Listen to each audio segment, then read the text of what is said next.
ભાઈ વસાવા, નિરંજનભાઈ અને તમામ આમ આદમી પાર્ટીના કાર્યકર્તા બધાને મારા જોહાર, જય આદિવાસી। ભાજપ વાળાને હું એક જ વાત કહેવા માંગુ છું, तुमको क्या लगता था नहीं लौटेंगे, जब तक तोड़ेंगे नहीं छोड़ेंगे नहीं।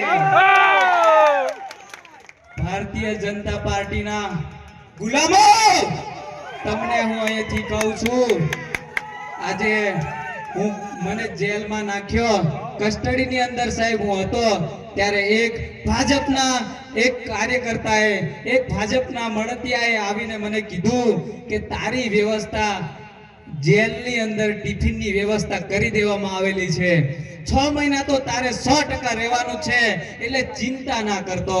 આવી મને ભાજપ વાળાએ આવીને કીધું ત્યારે મેં એમને કીધું કે ભાઈ મને જેલના રોટલા ખાવા માટે મોકલવામાં આવે છે તો હું જેલના રોટલા ખાઈશ, તમારા નહીં। આજે યુવાન, આજે એક જાગૃત યુવાન હોસ્પિટલની વાત કરે છે, પાણીની વાત કરે છે, તો શું તમારે કોઈ પણ વ્યક્તિને જેલમાં નાખી દેવાનો? આવું વિચારવાનું?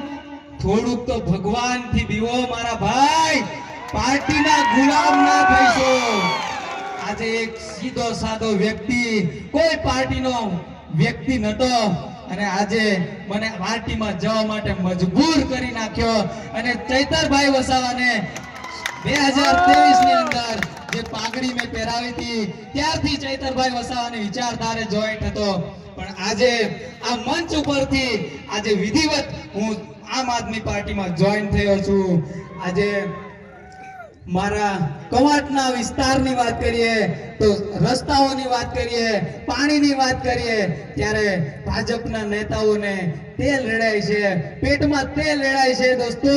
એટલે આ યુવાન જાગે એને જેલમાં પૂરી દો, નહીં તો ગમે તે રીતે એને હેરાન કરી દો। આપણા આંબા ડુંગરના જે સરપંચ છે એમને પણ એમની નોકરી છોડવા માટે મજબૂર કરી દીધા।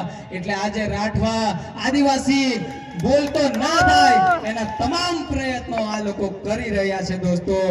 પણ કઈ વાંધો નહીં, આજે આમ આદમી પાર્ટીના વિચારધારા સાથે જોડાયેલા છે ચૈતરભાઈ વસાવા, ડેડિયાપાડાની અંદર ચૈતરભાઈ વસાવા વાળી કરી, ગોપાલભાઈ ઇટાલિયાએ વિસાવદર વાળી કરી, આપણે કવાંટ વાળી કરવાની છે।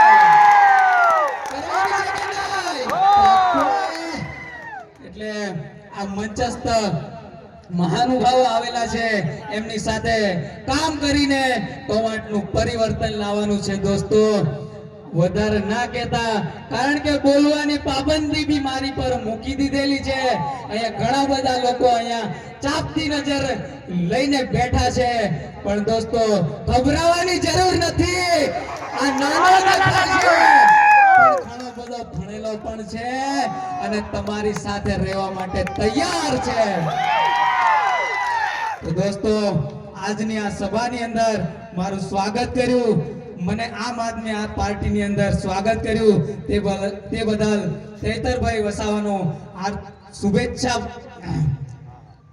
શુભેચ્છા પાઠવું છું અને હું દિલથી આભારી છું કે જેઓ આમ આદમી પાર્ટીની અંદર મને લીધો અને આવતા સમયની અંદર આમ આદમી પાર્ટીની વિચારધારા સાથે કામ કરીશ। અને બસ, જય હિન્દ, જય ભારત, જય આદિવાસી।